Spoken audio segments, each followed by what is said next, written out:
Shabbat Shalom a todos.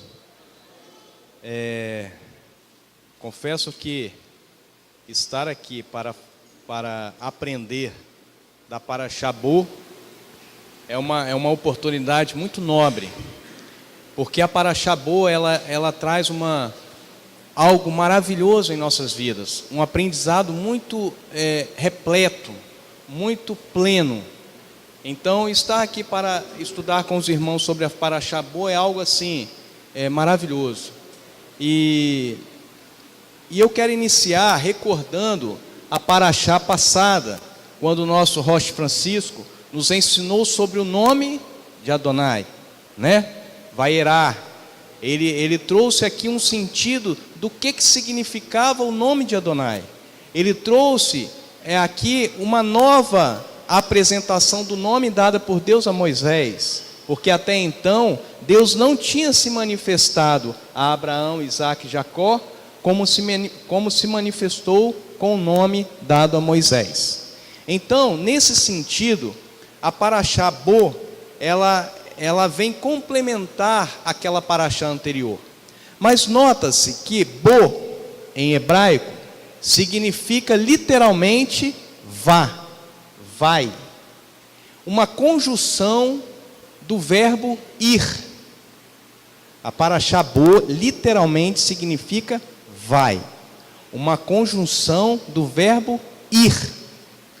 Mas alternativamente, os sábios judeus, eles utilizam uma forma idiomática desse verbo Bo, mas não como na sua forma conjugatória do verbo ir, mas como a forma conjugatória do verbo vem. Observe, alternativamente, eles usam o modo idiomático. O que significa o modo idiomático? Idiomático é a expressão, frase ou enunciado que não pode ser interpretada literalmente, sendo entendida na sua totalidade, e geralmente não pode ser traduzida literalmente para outra língua. Então, o que nós vemos aqui? Literalmente ela é interpretada como vai, verbo ir, mas alternativamente ela vem aplicada na forma idiomática do verbo vir. Vem, e aí é que está a essência da Parashá Bo. A Parashá Bo, ela diz assim: vem Moisés. Você sabe por que os judeus consideram assim? Porque os judeus consideram que Deus é onipresente. Ele não disse a Moisés ir, ele disse a Moisés: vem para Faraó, porque ele está presente em todos os lugares.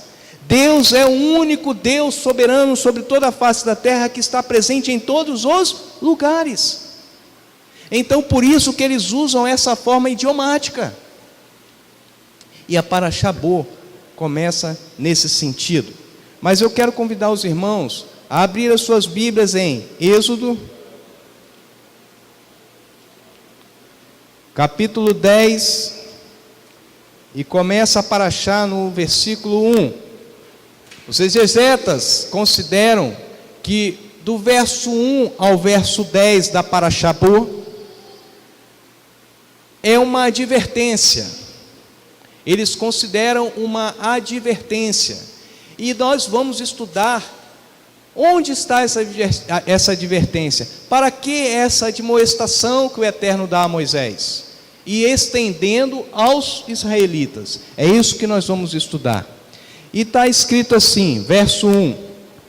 Deus disse a Moshe: vai a Faraó, eu o fiz, e também aos seus conselheiros teimosos, de modo que eu poderei mostrar esses miraculosos sinais entre eles.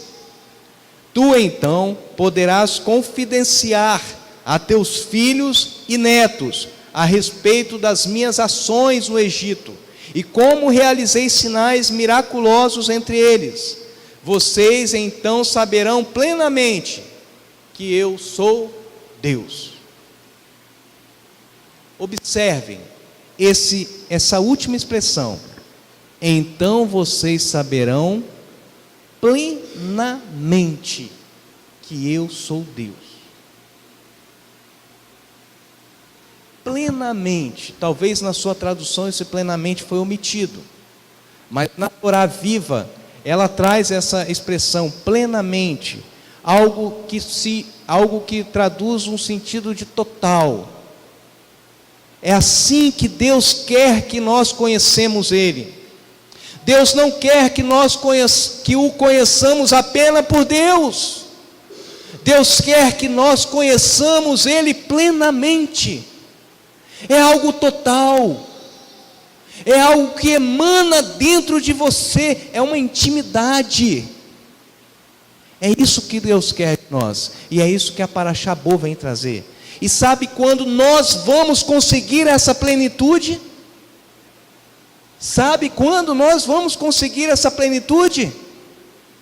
Vocês vão saber daqui a pouco. A Parashá Bo, ela dá início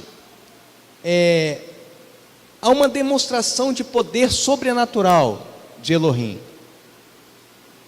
Elohim estava ali mostrando a sua graça e a sua misericórdia ao povo egípcio. Ao povo egípcio? Deus estava revelando a sua graça e misericórdia ao povo egípcio? Ou eram os israelitas? Errado.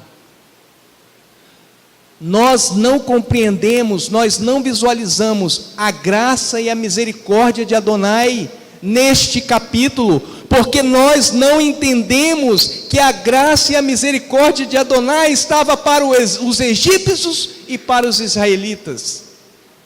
Nós só entendemos aqui que as pragas demonstravam uma punição aos egípcios. Não, Deus ali estava revelando a sua graça e a sua misericórdia aos que eram e aos que não eram seus. E é isso que Ele faz continuamente em nossas vidas.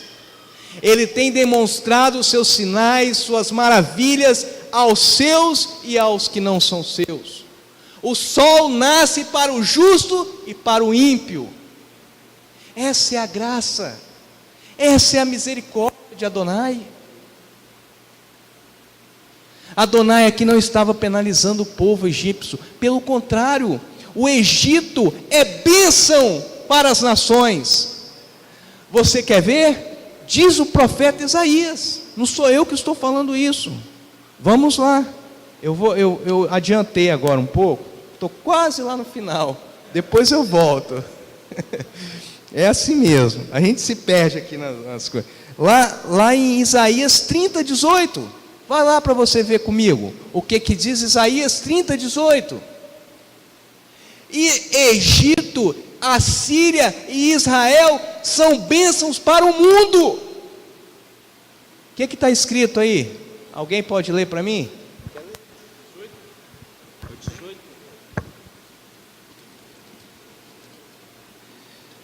Aqui é uma profecia sobre esses países, né? Contudo, Adonai espera para mostrar a vocês o seu favor. Ele terá piedade de vocês. 30, 18?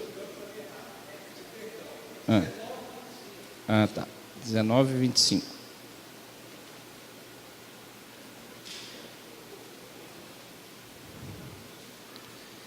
Pois Adonai de Sevaot o abençoou. Bendito seja o Egito, meu povo, e Assur, a Síria, né? A obra das minhas mãos, e Israel, minha herança.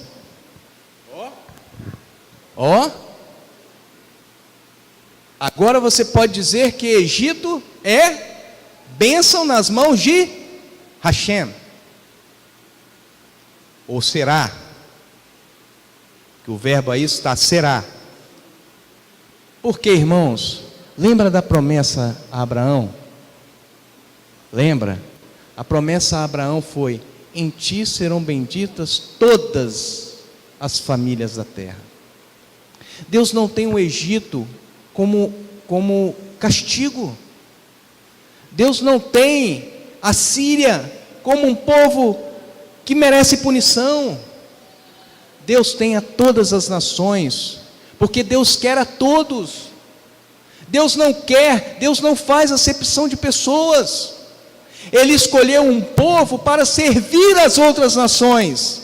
Israel é um povo que foi escolhido para servir, não que ele seja melhor do que os outros, não, pelo contrário. Quantas vezes Deus fala, meu povo é um povo que falta entendimento? Está falando de Israel. Quantas vezes Israel pecou diante de Adonai? E Adonai teve que mostrar a sua graça e a sua misericórdia. O que Deus quer, o que Deus quis ali no Egito, era mostrar a sua graça e a sua misericórdia ao povo do Egito e ao povo de Israel. Quando Deus mostra a mim e a você algo que fazemos de errado, Ele está usando da sua graça e da sua misericórdia, porque senão Ele nos consumiria pelos nossos pecados e pela nossa iniquidade. A oportunidade é graça, a oportunidade é misericórdia, e nós temos essa oportunidade dia após dia. Agora eu vou voltar a folhinha aqui. Então nós não conseguimos enxergar, muitas vezes. Eu fiz a pergunta aqui, se Deus estava revelando a sua graça e a sua misericórdia ao Egito, e vocês me responderam não. Aos israelitas, não, porque nós não conseguimos ver que a graça e a misericórdia de Adonai está liberada para todos. Por mais que o Egito sofresse ali com as pragas, Deus o fez para mostrar aos israelitas que os seus corações estavam duros e obstinados. Se Deus não mostrasse o seu poder, os israelitas não iam querer sair do Egito. No deserto, quando eles estavam no deserto, quantas vezes eles murmuraram e queriam voltar para o Egito? Coração duro e obstinado. Muitos anos, irmãos, sendo escravo, padecendo a idolatria que havia no Egito, era Deus para todos os lados.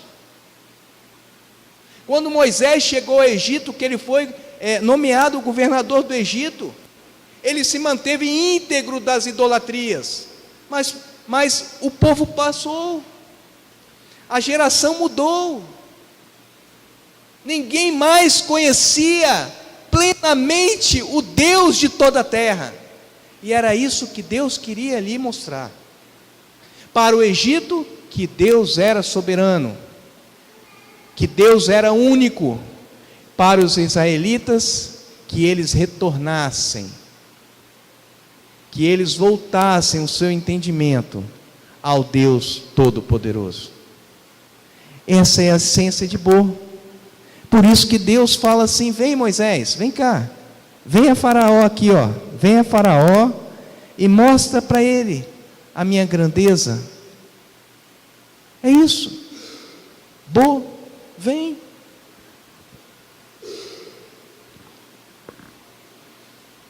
O povo precisava ver de perto essa manifestação divina, que não tinha sido ainda revelada a qualquer outro povo.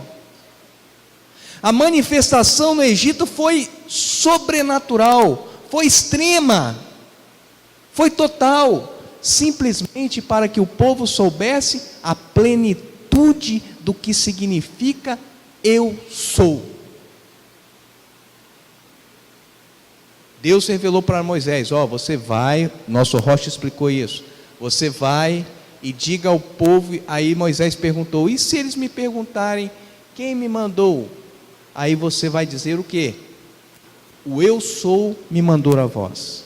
Agora não, agora ele está querendo que Moisés fale ao povo, mostre ao povo a plenitude desse nome eu sou. Vocês estão conseguindo entender? Algo que é pleno, que é total. Mas eles só poderiam conhecer essa plenitude com duas situações. vendo o sobrenatural, que é assim que nós somos, não é verdade? Nós só cremos se visualizarmos. Eu só creio que meu irmão mudou se eu ver um comportamento melhorado nele. Quando Deus chama você a crer que o seu irmão melhorou por causa da grandeza de Deus. Eu só creio em algo quando eu vejo algo produzindo. Nós somos assim. Nós não somos diferentes daquele povo. É o nosso povo, daquela geração. Então, primeira coisa para se conhecer a plenitude, o povo precisava ver para crer. Quando Yeshua ensinou, Zaqueu, você crê? Foi Zaqueu não, foi Zaqueu. Você crê porque vê? Tomé. Ai. Foi Tomé. Você só está crendo porque você vê? Hã? Zaqueu, quem foi, gente? Que eu estou enganado aqui. Foi Tomé. Tomé. É aí que eu já até confundi. Mas então Tomé chega e Yeshua fala para Tomé: você crê só porque você está vendo? Bem-aventurado aqueles que não viram e creram. Aquela geração ali só poderia alcançar a plenitude porque estava vendo. Mas nós temos a palavra de Yeshua, que nós temos que conhecer a plenitude do nome de Adonai, porque cremos. E a outra situação, essa eu quero falar aos pais, aos avós. Quem é pai, pais, né? Pai, mãe e avós aqui? Levanta a mão. Maioria. Então, boa é para você, meu irmão. Boa é para você. Aí, diz assim, no versículo que nós lemos aqui, no capítulo 10. Ele diz assim: depois disse o Senhor a Moisés: vai ter com Faraó, pois endureci o seu coração, né? Para que eu lhe mostre a esses miraculosos sinais entre eles. Aí ele diz assim: então, depois que vocês visualizarem esses sinais, então vocês poderão, o que vocês poderão fazer? Nada. É isso que está escrito? Irmãos, está dizendo assim: então tu poderás confidenciar, ensinar, dizer aos ouvidos dos seus filhos e netos a respeito das minhas ações no Egito. Por que ele primeiro disse assim: você vai ver para crer e depois você vai ensinar? Porque você não pode ensinar aquilo que você não acredita. Você não pode ensinar aquilo que você não crê. Então, primeira coisa, você tem que crer. Segunda coisa, você tem que ensinar aos teus filhos e aos teus netos aquilo que você crê. E agora?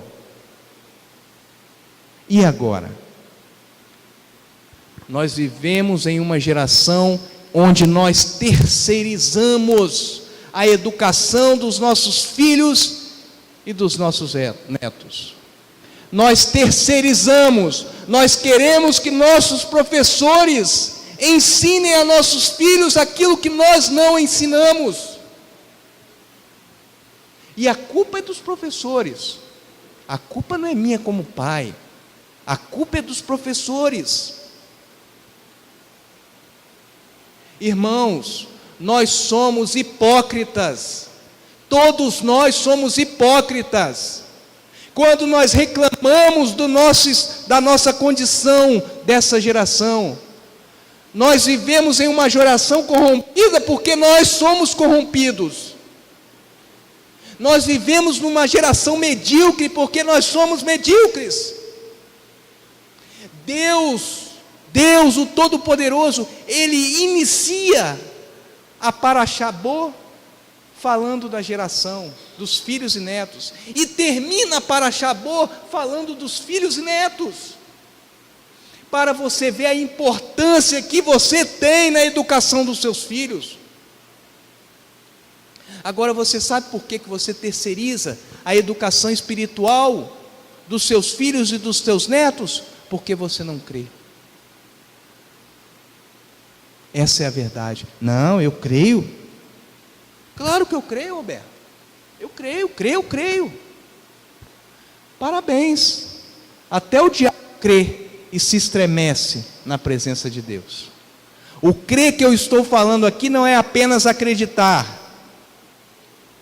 Não é apenas acreditar. O crer que eu estou falando aqui é um impulsionador para as suas ações, para os seus atos de santidade, para os seus atos de justiça. Você ensina santidade para o seu filho? Você ensina atos de justiça para os seus filhos? Você ensina a Torá, você para alguns minutos o seu tempo na sua casa para sentar com seus filhos e dialogar acerca da Torá? Não temos feito isso, irmãos. Eu me coloco na mesma situação. Por quê? Porque nós vivemos uma correria, uma agitação. Nós trabalhamos, nós chegamos em casa exaustos, e quando é para a gente sentar com o nosso filho, nós não temos mais condições. E aí, sabe o que nós fazemos? Terceirizamos para as professoras, para a Penha, para a Cláudia, para a Joabe, para os professores.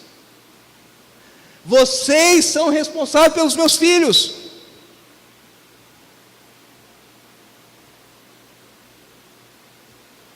E Deus fala claramente aqui. Deus fala claramente aqui quem é responsável. Tu então poderás confidenciar aos teus filhos e netos. A palavra confidenciar, ela significa colocar nos ouvidos dos teus filhos e dos teus netos as maravilhas que você viu para crer.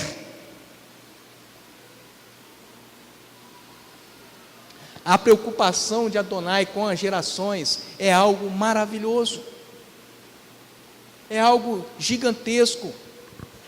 E eu estou te falando uma coisa para vocês, prestem atenção aqui no que eu vou falar. Você pode reclamar, mas Deus sabe o que você faz para educar seus filhos. Deus está vendo. E Ele se preocupa com as gerações. E se você não está fazendo o possível e o impossível para educar seus filhos, reprovado você vai ser. Você sabe por quê? Porque é crer e ensinar que você vai saber a plenitude do que significa eu sou. É no crer e no ensinar aos seus filhos que você vai saber a plenitude do eu sou. Agora nós temos muita gente que reclama, que sabe reclamar de tudo. Nós temos gente impaciente que não sabe esperar. Nós temos gente impaciente que reclama de tudo, mas que não contribui em nada. Não contribui em nada. É preciso que as professoras venham aqui na frente e falem: nós estamos precisando de gente para poder dar aula para as nossas crianças. E quando nós vamos dar aula para as crianças, nós olhamos que as crianças não sabem nada a respeito do Mashiach. Crianças de 7, 8 anos já eram para saber a essência, já eram para conhecer a essência dessas coisas, irmãos. E aí a gente tem que ficar aqui clamando aos pais que nos ajudem. Eu estou falando isso, você sabe por quê? Há muito tempo atrás, eu pedi ao Eterno a oportunidade de falar sobre esse tema. A oportunidade. Porque eu não posso vir aqui, irmãos, e simplesmente falar o que eu penso. Eu não posso. Então, há muito tempo atrás, eu pedi a oportunidade. E Deus veio me dar essa oportunidade na Parashabô. E eu estou falando isso com vocês, não é para chamar a atenção de vocês, não. Também é uma advertência. Mas é para dizer o seguinte: nós estamos falhando. Nós estamos falhando na educação dessa geração. É essa geração que vai ser uma geração de adoradores. É essa geração que Deus vai dizer assim: eu tenho prazer nessa geração. É isso que nós estamos criando. Isaías, lá no capítulo 30, versículo 18, ele diz assim: contudo, o Senhor espera para ter misericórdia de vós. Ele se detém para se compadecer de vós, pois Adonai é um Deus de justiça, e bem-aventurados todos os que nele esperam. Agora, eu não vou tirar um glória de vocês hoje. Você sabe por quê? Porque é advertência, é admoestação. Aí não tem glória. A glória, amém, irmã. Porque quando é advertência e admoestação, ninguém gosta. Mas tem que chegar um chato aqui de vez em quando e falar o que nós estamos fazendo de errado. A nossa prioridade não é o adulto. A nossa prioridade é a geração que está por vir. É ela que nós estamos educando. É ela que nós temos que nos preocupar. Vocês não precisam mais se preocupar comigo. Não precisam. Vocês têm que se preocupar com os meus filhos, com os seus filhos, com essa nenenzinha, com esse nenenzinho que está no colo. É essa geração que nós temos que trabalhar. Agora os pais chegam aqui e simplesmente falam assim: vai meu filho para a salinha. Chega em casa, agora o infantil está entregando caderno de atividade. Vamos ver, Francisco, vamos ver se os pais vão sentar com os filhos e fazer atividade. Vamos ver, vamos dar tempo.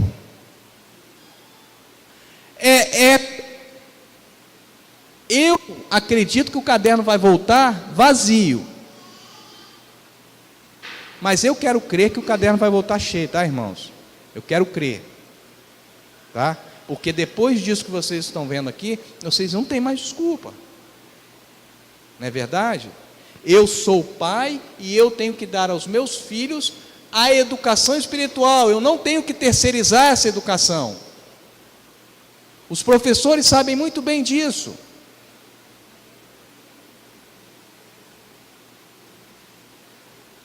A Paraxá termina quando Elohim fala assim: Moisés, vai lá e se alguém te perguntar, quando em um tempo futuro, seu filho lhe perguntar: pai, o que é isso?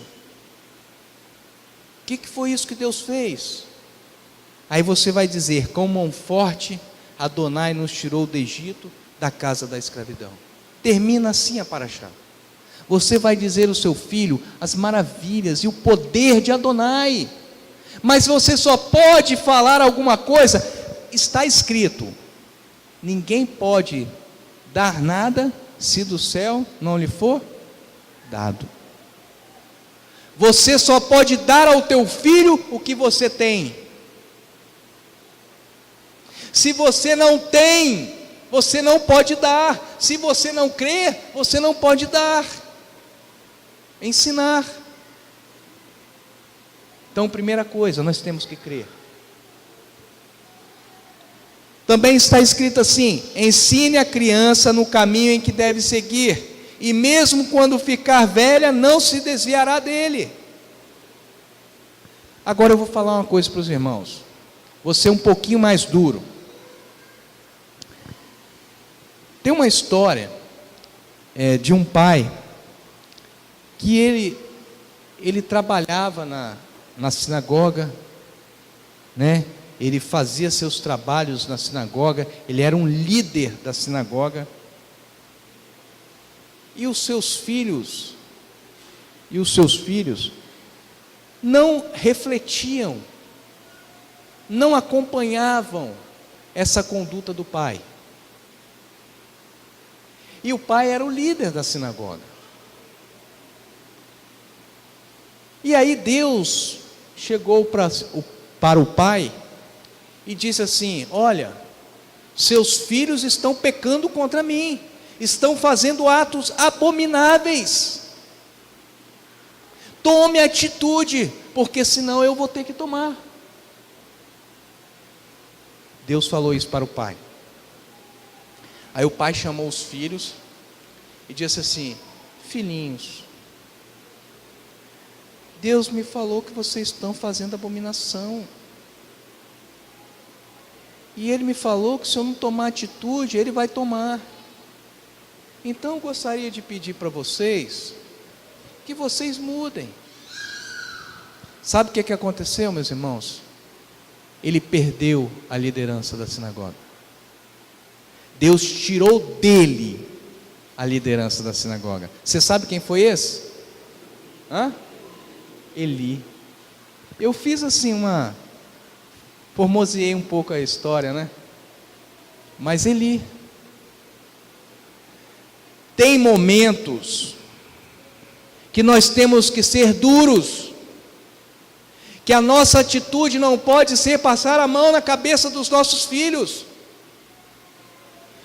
Nossos filhos querem uma coisa: limite. Nossos filhos querem uma coisa: limite.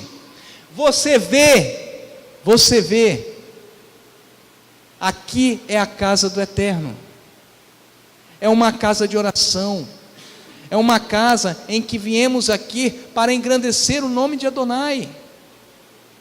Não podemos deixar que isso vire uma bagunça. Não podemos. Os filhos de Eli estavam pecando gravemente contra Adonai. Tinham relações, a Bíblia fala isso. E aí, qual era a atitude de Eli? Chegar para eles e falar: vou te tirar de tudo que vocês fazem na congregação. Vocês vão ter que passar por uma experiência de correção. É essa atitude, experiência de correção. Mas Eli não fez isso, e quem perdeu foi Eli. Você vê a responsabilidade, pai, você vê a responsabilidade, mãe, é sua. Quem vai perder é você. Ele perdeu duas coisas: ele perdeu o sacerdócio e ele perdeu os filhos.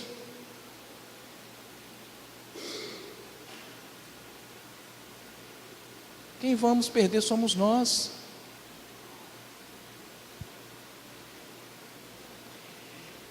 Porque está escrito lá em Gênesis: porque eu escolhi para que ordene a seus filhos e a casa depois deles, e a sua casa depois deles, a fim de que guardem o caminho de Adonai, veredas do nosso Deus, a fim de que pratique a justiça e o juízo,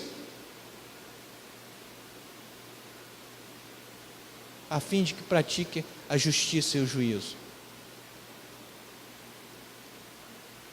O que tem faltado em nós é um ato de continuidade na educação dos nossos filhos. Ato de continuidade. Eu me preocupo em levar o meu filho para passear. Eu me preocupo. Nós estamos em férias escolares e eu me preocupo em ir na praia com meu filho, com a minha filha. Eu me preocupo de fazer alguma coisa com eles. E o quanto eu tenho me preocupado na educação espiritual. O quanto eu tenho me preocupado em ordenar a minha casa. E as igrejas não estão preocupadas com isso. A maioria das nossas igrejas querem famílias, querem pai e mãe ali juntos, porque há um retorno financeiro. Há um retorno financeiro por trás. Mas eu estou falando aqui que o mais importante não é o pai e a mãe, o mais importante é a nova geração. É a nova geração. Você já é grande o suficiente para saber o que é certo e o que é errado. Nossos filhos não. Não adianta você levar seu filho para a escola bíblica, dominical ou sabatinal, para ele aprender sobre Yeshua, sobre Jesus, e chegar em casa e ver no pai e na mãe um comportamento deteriorado. O que ele vai aprender lá é uma historinha. O que ele aprende em casa é real, é palpável. Ensinar não é você falar. Eu vou te dizer que a tua ação e a tua conduta ensina mais do que qualquer outra palavra. E aí eles aprendem na escola bíblica dominical, na escola bíblica sabatinal, na Torá, aqui na congregação a Torá, e chega em casa, a conduta dos pais não bate com aquilo que está na palavra. O que eu estou ensinando para os meus filhos? Que eu não creio naquilo que ele aprendeu. Eu não creio. Porque se eu crer, irmãos, é a primeira ação para praticar. Crer é o primeiro passo para você praticar. Você não pratica antes de crer. Você crê e você pratica.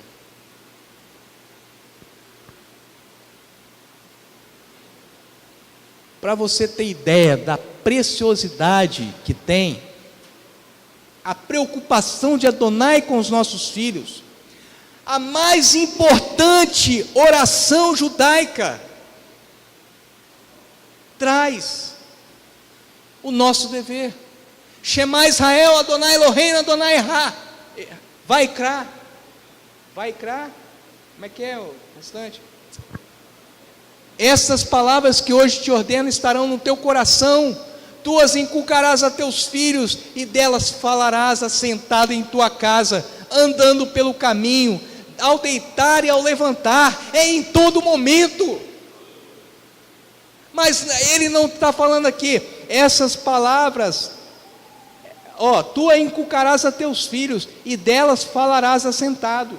Ele não fala só falar, não. Ele fala falar, andar, agir, proceder. Irmãos, quem aqui não teve seu filho ou sua filha perguntando sobre dúvidas que ele tem acerca da Bíblia, da palavra, da Torá? Quem nunca teve? Amanda esses dias me perguntou: pai, mas poxa, o que é isso, isso, por que assim? A resposta está na tua ação. Quando eu chego para minha filha e falo: minha filha, papai só vai te permitir namorar com 18 anos. Todo mundo ri. E me perguntaram assim: você foi assim também, só com 18 anos? Olha a nossa geração como é que está. Olha só. Eu falei: minha filha, não se trata de uma proibição. Eu não estou te proibindo nada. Eu estou te ensinando. Você sabe por quê? Tem uma palavrinha que eu amo escrita na Bíblia, que diz assim: ao seu tempo, todo fruto será santo. Ao seu tempo. Se eu passar por cima desse tempo, meu fruto não é santo. Vocês estão compreendendo? Então, é uma sugestão para você, minha filha. Porque as colegas delas na escola, todas namoram. Todas. Mas eu falei, seja você um referencial do que é o certo. Seja você um referencial daquilo que a tua palavra, daquilo que a Bíblia ensina. O que eu estou fazendo, eu não estou proibido, eu estou ensinando. Ensina a criança o caminho que deve andar para quando crescer não se desviar dele. Mas e se desviar? Porque nós temos hoje filhos de pastores que estão no mundo na perdição. Algo errado aconteceu. Em algum momento houve uma ruptura. E é aí que entra o ponto-chave da questão. Saiba aonde isso ocorreu. Não se justifique. Procure saber aonde eu errei. Não para se lamentar, mas para poder corrigir. Porque errar, todos nós erramos. Nós não somos melhores que ninguém, nós somos iguais. Erramos a todo momento na educação dos nossos filhos. Mas nós temos que parar e pensar: Pai, onde foi que eu errei para que eu possa corrigir? Me dê a oportunidade de corrigir. Quantos de nós temos feito isso, irmãos? Quantos de nós temos feito isso?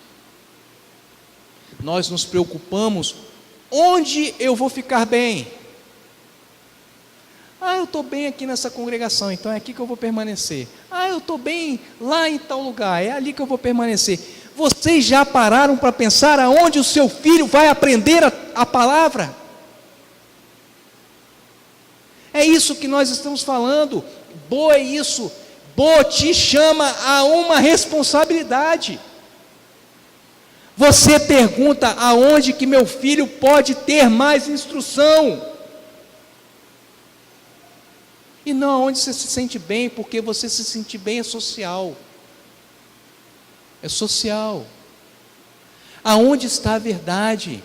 E conhecereis a verdade, e a verdade vos libertará.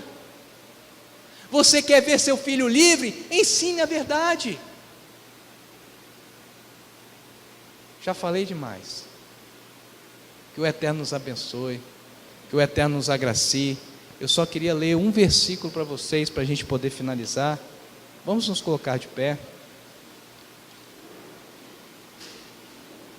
Está lá em Salmo 78, um salmo de Asaf, e diz assim: escute, meu povo, que eu ensino, incline seus ouvidos para as palavras da minha boca, a vocês falarei em parábolas, e explicarei os mistérios do passado, o que ouvimos e aprendemos, o que os nossos pais nos contaram, não encobriremos de nossos descendentes, contaremos às gerações futuras os louvores de Adonai e a sua força, seus feitos maravilhosos.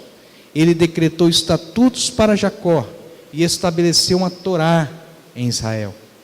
Ordenou a nossos antepassados que a ensinassem a seus filhos para que a geração seguinte a conhecesse. E os filhos ainda não nascidos, e que eles, por sua vez, também se levantassem e contassem a seus próprios filhos, que poderiam então confiar no Todo-Poderoso, não esquecendo jamais os feitos de Adonai, mas obedecendo a seus mandamentos. Então não seriam como seus antepassados, uma geração teimosa e rebelde, uma geração com o coração despreparado, com o espírito infiel a Deus. É isso que nós queremos dos nossos filhos, que eles sejam melhores do que nós. Amém? Que o Eterno nos abençoe. Vamos fechar os nossos olhos. Yevarei Adonai veshmireha, Yair Adonai panaveleha verruneha, Issa Adonai panaveleha veasem lecha shalom, Bishem Yeshua HaMashiach. Que o Eterno nos abençoe e nos guarde. Que o Eterno faça resplandecer o teu rosto sobre nós e tenha misericórdia de nós. Que o Eterno sobre nós levante o teu rosto e nos dê a paz. Em nome de Yeshua, nosso Messias. Amém. Bom Shabat para todos.